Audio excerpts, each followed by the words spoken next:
presented by Public Music Mathli.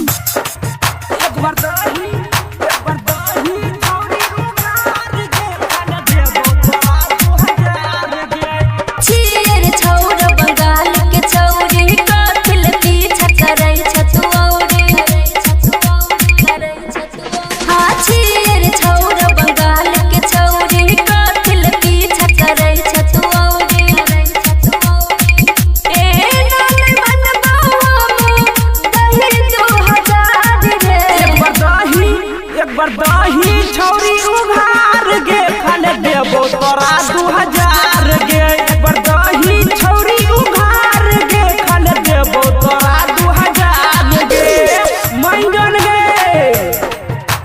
दही छौरी उघार गे खाने देबो तोरा 2000 गे। छियै रे छौरा यार केस्टा वाली माल रे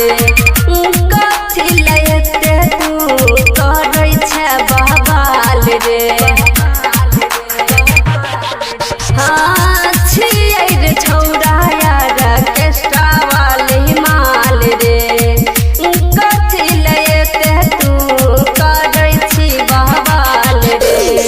केतना तू कहबी अपन देबौ नै जोगार रे। एक बार दही छौरी उघार गे खाने देबो तोरा 2000 गे। दही छौरी उघार गे खाने देबो तोरा 2000 गे। मंगन गे दही छौरी उघार गे खाने देबो तोरा 2000 गे। राइटर सोनू किशन कहै हमर माल रे राम परवेश दीवाना हमर छुए दुनू गाल रे। राइटर सोनू किशन कहै हमर माल रे राम परवेश दीवाना हमर छुए दुनू गाल रे। केतना तू कहबे जीवची देतौ नै उधार रे। एक बार दही छौरी उघार गे खाने देबो तोरा 2000 गे। दही छौरी उघार गे खाने देबो तोरा 2000 गे।